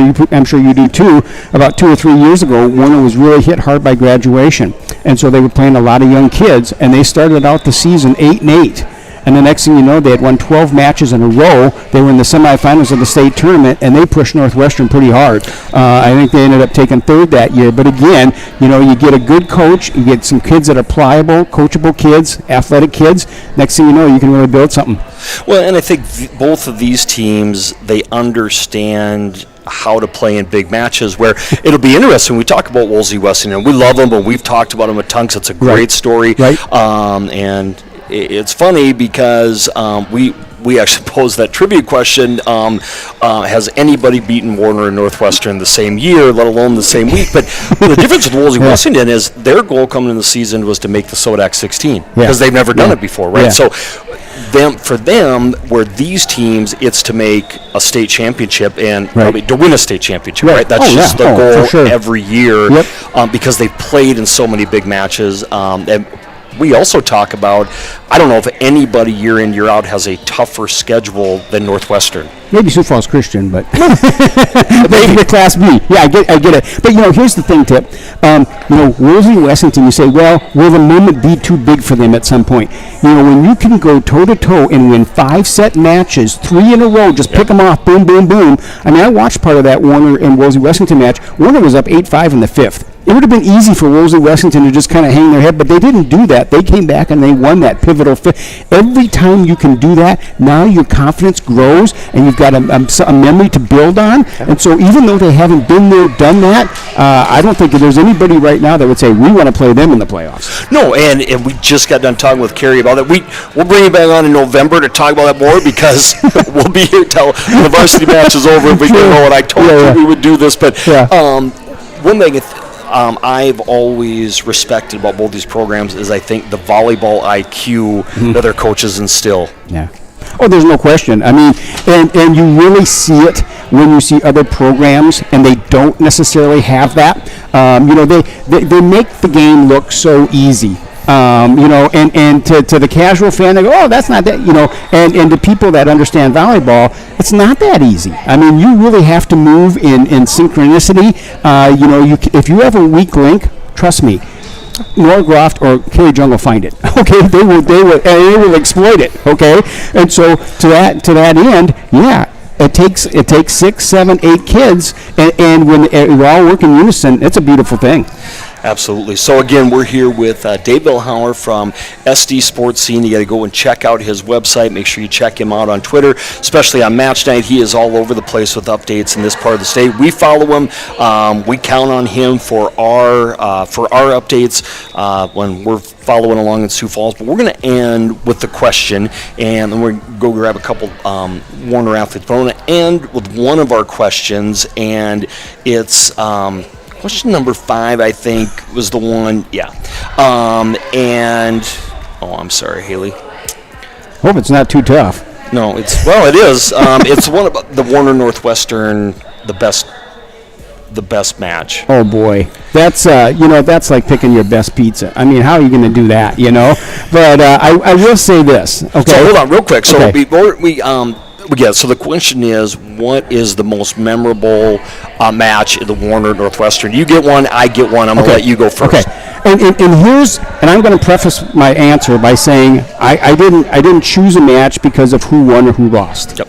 I picked it because of the atmosphere, okay? I'm going to pick, I believe it was 2012. It was the district championship back when we had districts. It was a match that took place at the Strode Center. And a place was absolutely packed. And I tell you what, I love the Civic Arena. It's the best place to watch anything.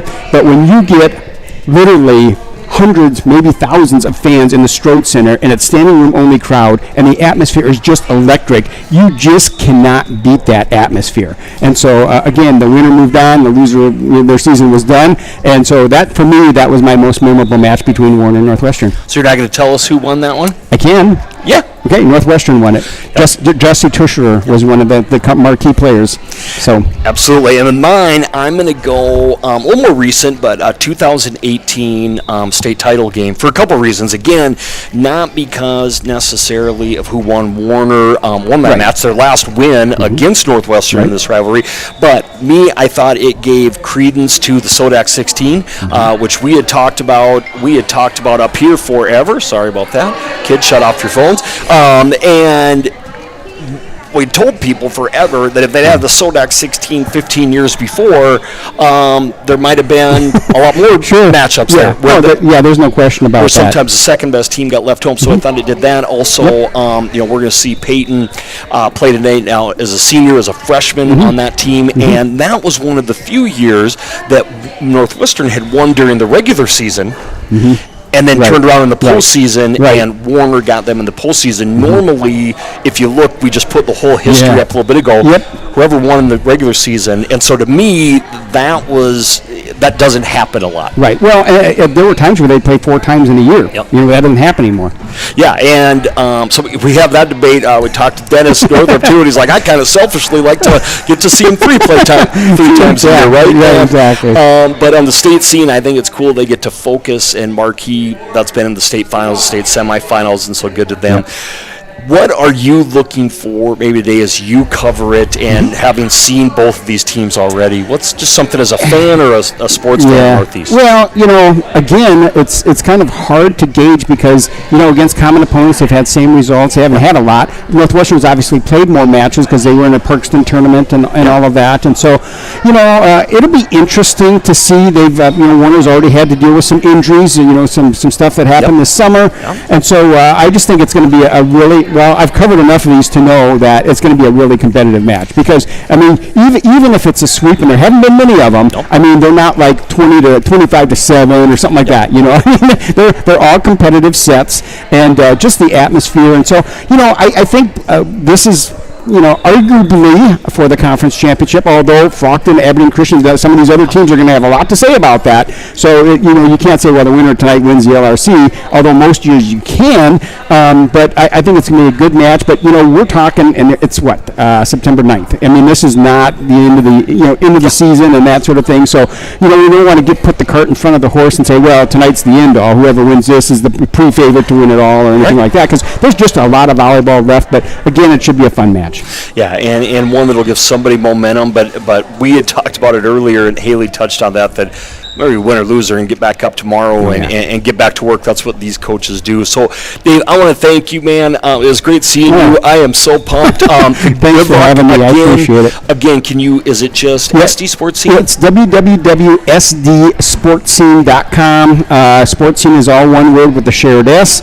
And, again, we're hitting it hard with high school athletics all over the place, and we're doing the best we can. Yeah, I give one shout-out. Every once in a while, Junder down in Dakota Valley tunes in. So, Junder, if you're watching on Facebook, this is a throwback to the Aberdeen Newsroom. Yes, it is. Plays Tuesday and Thursday nights in 1990, whatever. Yes, so we'll say hi. But, buddy, thank you so much. Keep doing what you're doing, and no matter where you're at in the state, make sure you give this guy a follow because nobody does it better, and he's putting the time. He is the best. So, Dave, take care. Thank you so much. All right, buddy. All right, thank you. We'll be right back. We'll do some highlights, then we'll get a couple of Monarchs in here for an interview. So you want to roll the Northwestern?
All right, what's up, everyone? We are back here live with Ava Nilsson and Peyton Fisher. Thanks for joining us together. Thanks for joining us. Thanks for having us. There it is. It's been a long live stream, but why don't you just kind of talk about, I guess, just pregame. What are you guys doing routine-wise these days? Peyton, you got us started. Oh, okay. So we had a really good pregame practice yesterday. Worked on a lot of serve receive and just kind of pregame stuff, some hitting off of Ava, and then just pregame. I mean, we went to school today. I mean, all of us were there. Had a good day in school, and then just getting focused and getting ready to get going tonight. And talk a little bit about just how this season's going. I know this season may look different than other seasons, and every day looks a little bit different regardless, but what have you guys kind of learned about yourselves and your team throughout the year? Well, we'll just start off with SummerSlam. We had some unfortunate event happen. One of our hitters went down, and that kind of put a little toll in how we thought our season was going to start off. But I mean, our team has really faced that challenge, and I think we're starting out well. Yeah, I would say we've definitely seen different situations already this early in the season, and I think it's cool that we've seen these situations early enough so we know by the time that postseason comes and different things happen, we know how to handle them and we know what to expect and how to handle those situations. Does Coach, I guess, tell you anything specific? Obviously, you guys have one of the most winning active coaches in the state right now. How does she, I guess, help you guys approach those difficult situations? She's very encouraging of us. She wants us to succeed. So when we do face a difficult challenge, what I look at every day on our board that we have, she puts quotes up that are just inspirational. And, you know, one of them I think was, when you get rocks thrown at you, like you turn those into milestones. I mean, that was a quote on there last year, and those quotes every day just help us face the challenge, because there's a new challenge every day, so we just have to face it, and she's really encouraging. Yeah, I agree with Peyton, and I also think she's not one of those coaches who like dishes out, oh my god, great job. So when you get a compliment, you can really take it to heart and really know that she means it, and I feel like that really is very important, and that really like serves as why she's such a great coach, because I think she's one of the best coach ever. Hey, sorry, talk about a little bit through this rivalry. Right now we're back with there's fans, right? So just talk a little bit about this rivalry and knowing Northwestern girls, right? And communicating with them, but just what it's like to play when that gym's packed. Wow. As far as I can remember, you know, Ava and I have been doing this together since, second and third grade. Like, we've been managers, and it's the same feeling every time. Like, even as managers, you walk in and you're like, whoa, what? Like, you don't really understand until you get up to this, like, what it's about. But I mean, the feelings there, like the fans on both sides are just so energetic, and they want both teams to succeed. So you're just, I don't even know, honestly, it's hard to describe the feeling once you step out on the floor and you hear both sides just cheering you on, and it's like, it's a lot to take in out. Like, I compare it to like a state championship type thing, and I mean, it's hard to explain the feeling. It's a euphoria for sure. Yeah, like it's the best. So how do you control that then? What baby girls that haven't played in the match, in the situation, you guys being a little more experienced veterans, I guess, how do you calm them down and keep so there's not too many highs and lows? I say trust your training. Like, no, obviously we have some great defense. Our libero Courtney is doing great, and Lauren and Kyra and Jen and Kendall and Cameron swinging. You know, they're just all great volleyball players, and just knowing that we got this. You know, everyone just take a deep breath. We're a great team. You know, just have trust in each other, having trust in yourself and your training. You know, just play as a team. Yeah, I think the big thing is that we just need to trust what our coaches have put us through in practice. I mean, obviously you don't have fans in there like screaming and yelling and all that, but I mean, we just have to trust ourselves. I mean, if you trust yourselves, then I think we're just fine when we do that. And Peyton, you've been around longer than anyone really on this team. How do you do anything different as one of the seniors to keep everyone calm? Do you have any, I guess, specific verbiage or thing that you do to keep everyone within the moment and not make it bigger than it really is? Right. I mean, the main thing is I try to keep everyone stuck to a routine. So, like, when we step out on that floor, first thing we get out of the locker room, all the JV kids are out there, we do our Johnny Appleseed prayer every single game, then Ava says something to us, and then we run out.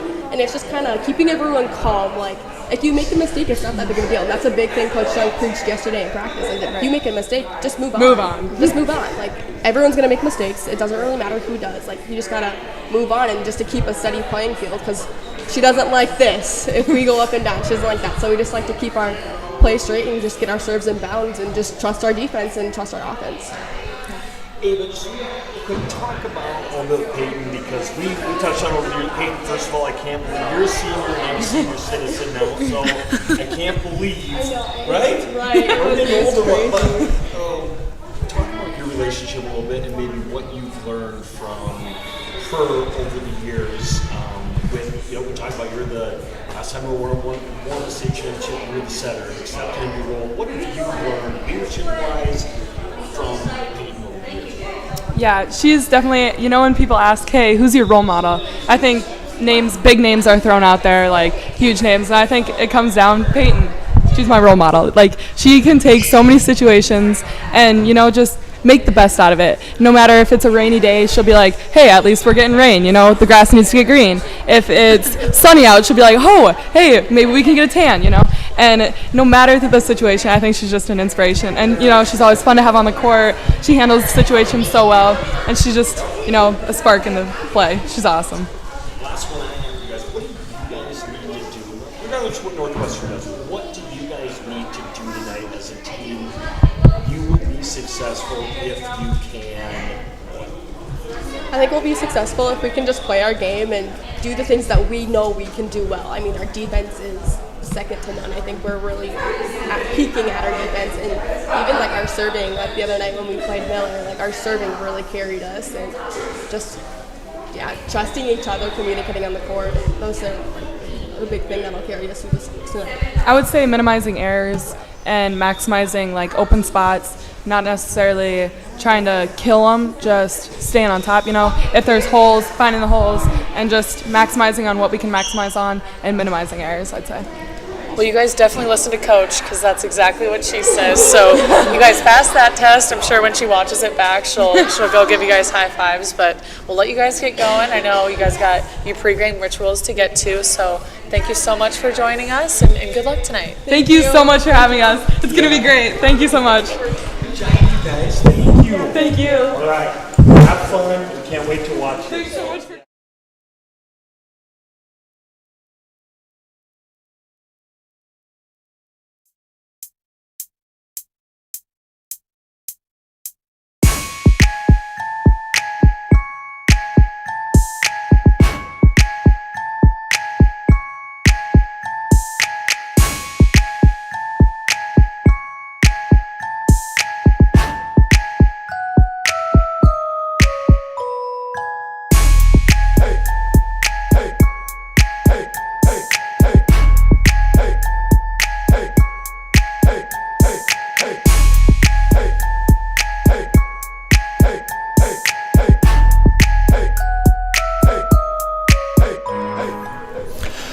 Awesome hearing from the Monarchs, from Ava and Peyton, and just, we're pretty lucky that we get to see so many kids around the state, and just talk about a couple energy givers. Yeah.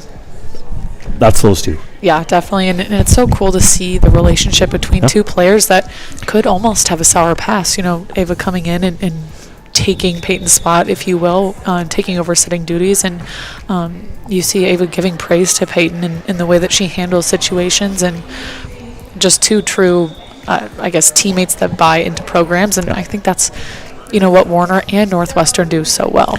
Yeah, and, I think Peyton Fisher, and we've talked a couple times because she deserves it, but a high school sport should be about. Carrie talked about how many different situations she's put her in and how unbelievable her attitude has been every time, and that does not always happen. Yep. And that can be a team killer, but she is turned into the team leader. And a little bit of trivia, she was the setter the last time Warner knocked off Northwestern and on the roster with the state championship. But interesting to see them and their leadership, and that'll be important tonight. But let's get to, now that I messed you all up on the social media, let's get to our last two questions and answer those, give some points, and get everybody ready for match night. All right, so question number 4 here. We have, where did Wolsey Wessington come from? And were any of their players on the Future 50? Well, I didn't know that Wolsey Wessington was so close to Warner and Northwestern and Aberdeen Christian and all these programs that are definitely on the rise at this point. So that's my newness to South Dakota creeping in there. But yeah, Woolsey Westington, one of those new programs this year. Like you and Dave were talking about, a team that really, their goal was to make the Sodak 16 this year. So they're not, they didn't have those huge expectations really of their program. So really cool to see them come out of nowhere and make a huge splash and beat two huge teams in the matter of a week. Yeah, and it's really, but I think they would tell you that maybe going 3-0 and doing what they've done is a surprise. Their goals were they knew they could play with the Northwestern, they knew they could play with the Warner, and even Arlington. And Windows just get more confidence. So where they come from, again, there's a lot of great volleyball, especially Class B up Highway 281 in Northeast part of the state, and they were just another one of those programs that was on the verge. And when we had a chance to go to their gym a week and a half ago, they talked about they put in a lot more time in the off season than they maybe had in the past, and they want to be good at volleyball. And so in essence, they came out of nowhere. Maybe they're even a little bit surprised. I think they knew they'd be good, but it's good. And it's early, but the cool thing was they got the opportunity and they took advantage of it, right? And sit around and say, why is nobody talking about us? The way to get people to talk about you is to go beat Warner Northwestern in a week, and then people are going to talk about you, right? So they had their opportunity and they took advantage of it. As far as Future 50, no, they didn't have anybody. Hey, buddy, how are you? Hey! Sorry. We did have a few players, we talked about Amaya Boomsma, who's a rising star this year, and she definitely was one that impressed us during the Rising Stars. It's not like she was, just part of the pack. We definitely, highlighted her name coming out of the day. But I think one impressive thing about Woolsey Westington is how balanced they are. Yeah, and a lot of solid players, and we talked about, just when we watched, we're like, wow, they're deep. And they're talented, but I don't even know if Boomsville would necessarily be their go-to, because down the stretch against Warner, they had multiple weapons, even in the fifth set. And so my Booms was a rising star. She opened up a lot of eyes there, and now the spotlight's on them. We're going to see a lot more of their players this year. And the thing about them, too, is they are not just senior-dominated. They got a great mix of young talent as well. So I think this could be one of those programs like a Fulton that might be on the scene for the next couple of years for sure. Yeah, and with that, why don't we throw it to our very last question here. And that is, I know, something that we've kind of talked about during this whole stream, but hey, it's one of those rivalry and huge matches for a reason, and that is, what is the key to Warner and Northwestern's continued success? I think the word it would be continuity.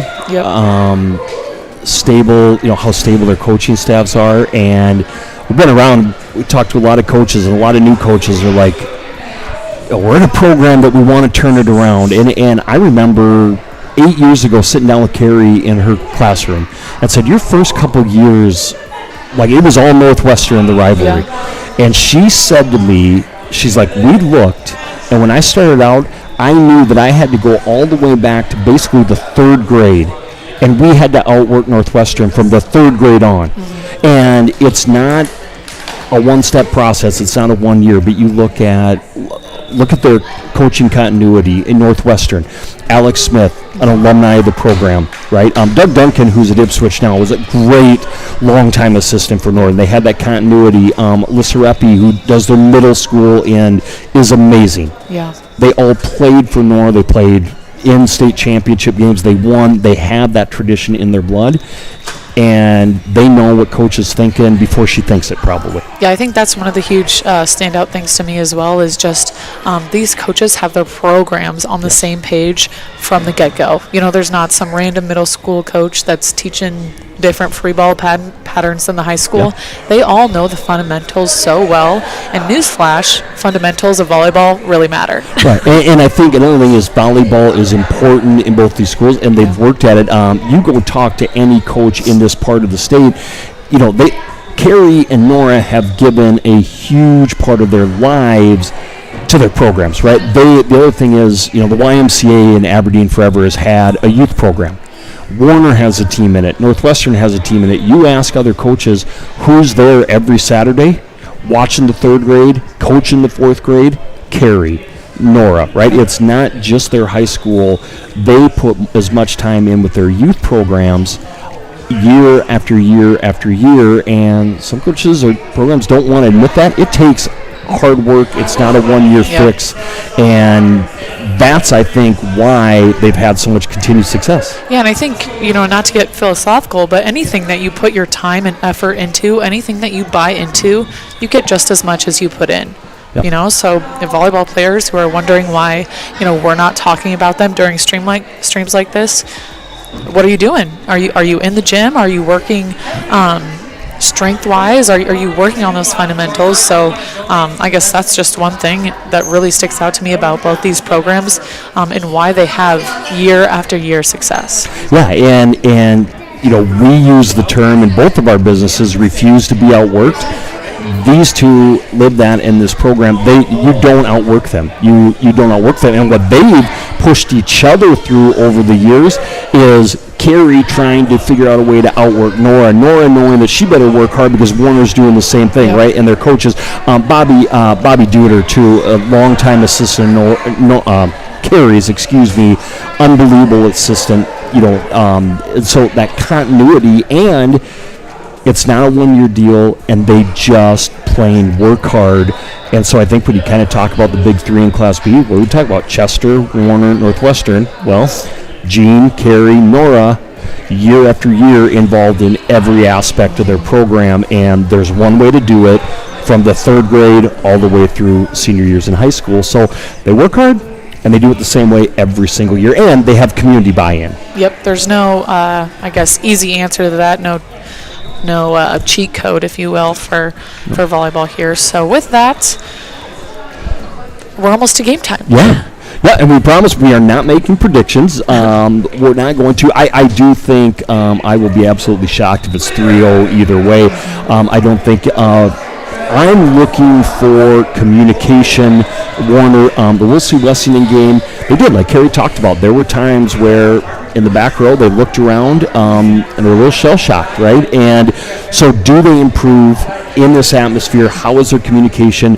Do they, what's your say about the 3-0? Runs of 3? Yeah, the runs of 3, right? How few of those can they limit Northwestern to on the night?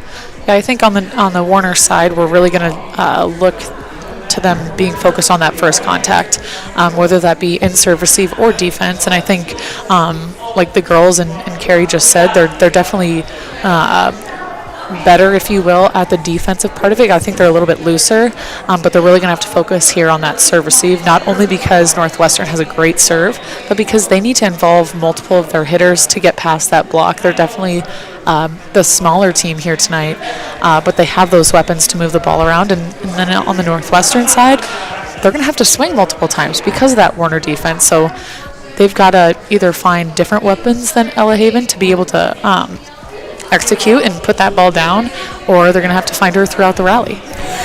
Again, you look at this Northwestern team, we saw, sometimes quietness comes from, whether it's lack of confidence, maybe not knowing exactly what you're doing. They were kind of a little more subdued, quiet team this summer. I'm interested to see, does somebody step up more in a vocal role? Because you're going to need some excitement and big points. Who shows that emotion for Northwestern, steps up maybe as a leader, and what else do they do other than Ella Haven on the offensive side? Where do they go to when they need big points? And just Halverson, watching her progression in a big match. So I don't know if y'all can hear it, but it's starting to get loud here. Those pork sandwiches look amazing, so I think I'm going to get in line for those. But final thoughts on this rivalry and just our first real live first show. Yeah, I think we're just excited to get in the gym, and you can only talk about it so much before it actually happens. And I think I love the emotional part of it, like you just talked about. Who's going to be that emotional leader on each side?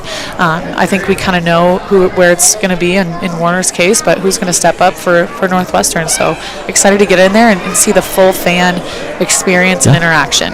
Yeah, it's going to be a great measuring stick. It is just one match, but we're really excited for this one match. Thank you for those of you that tuned in. You can watch the replay. Send us questions, send us feedback, send us things you want us to talk about, who we should be watching for, and best of luck to everybody playing tonight. This has been the First Serve Show live on the Adrenaline Volleyball channel, and we'll see you down the road.